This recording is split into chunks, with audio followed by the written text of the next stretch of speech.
మహిళా ఉద్యోగులు లేని కంపెనీలో వాతావరణం ప్రశాంతంగా ఎటువంటి రాజకీయాలు డ్రామాలు లేకుండా ఉందంటూ ఓ గ్రాఫిక్ డిజైనర్ పెట్టిన పోస్ట్ నెట్టింట తెగ వైరల్ అవుతుంది. ఈ పోస్ట్ పెట్టిన వ్యక్తిని జనాలు తెగ తిట్టిపోస్తున్నారు. పట్టుబడి మరీ మహిళలే లేని కంపెనీలో చేరాడు. చివరకు ఏం జరిగిందంటే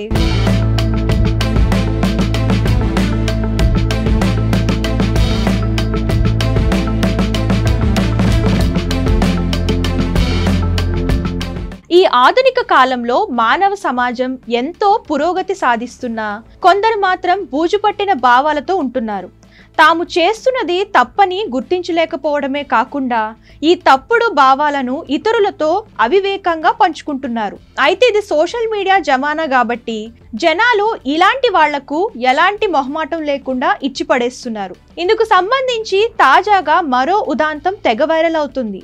మహిళా ఉద్యోగులే లేని కంపెనీలో చేరానంటూ ఓ వ్యక్తి పెట్టిన పోస్ట్ పై నెట్టింట పెద్ద రగడ జరుగుతోంది. ఢిల్లీకి చెందిన గ్రాఫిక్ అనురాగ్ మౌర్య తన మూర్ఖపు అభిప్రాయాలను నెట్టింట పంచుకొని అబాసు పాలయ్యాడు.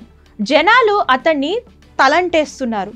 ఇటీవలే తాను ఓ కొత్త కంపెనీలో చేరానని చెప్పాడు. ఆ కంపెనీలో మహిళా ఉద్యోగులే లేరని, ఉన్న పురుషులందరూ 40 ఏళ్లకు పైబడిన వివాహితులేనని పేర్కొన్నారు. దీంతో సంస్థలో ఒత్తిడి లేని వాతావరణంలో పనిచేయగలుగుతున్నానని, ఎటువంటి డ్రామాలు, నాటకీయ పరిణామాలు, రాజకీయాలు లేవంటూ గొప్పగా చెప్పుకొచ్చాడు. అతడు పెట్టిన ఈ పోస్ట్ క్షణాల్లో నెట్టింట భారీ స్పందన వచ్చింది. అనురాగ్ మూర్ఖత్వాన్ని ఎత్తి చూపుతూ జనాలు పెద్ద ఎత్తున కామెంట్స్ చేశారు. మొహమాటాలేమి పెట్టుకోకుండా నిలబెట్టి దులిపేశారు.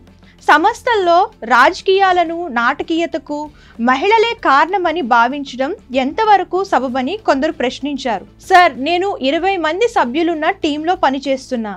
మా టీంలో 6 మహిళా ఉద్యోగులు ఉన్నారు. మేమంతా ఎంతో నిబద్ధత, క్రమశిక్షణతో పనిచేసుకుంటాం. కాబట్టి అందరినీ ఒకే ఘాటన కట్టడం వివేకం అనిపించుకోదు. మీ గత అనుభవాల్లో కొందరు ఇష్టరీతిన వ్యవహరించి ఉండవచ్చు.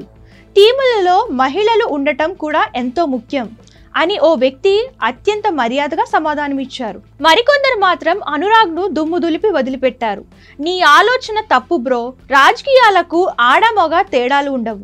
అసలు పని ప్రదేశాలలో విభిన్నత లేకపోతే చాలా డల్గా ఉంటుంది. పురుషులకు తట్టని ఆలోచనలు మహిళలకు ఉంటాయి. ఓ పనికి సంబంధించి ఓ కొత్త కోణాన్ని పరిచయం చేయగలరు. అయినా మీ ఇంట్లో కూడా మహిళలు ఉంటారుగా, అక్కడ డ్రామాను ఎలా తప్పించుకుంటున్నావు అని షాక్ ఇచ్చాడు. ఇలా రకరకాల కామెంట్స్ మధ్య ఈ ఉదాంతం ప్రస్తుతం ట్రెండింగ్లో ఉంది.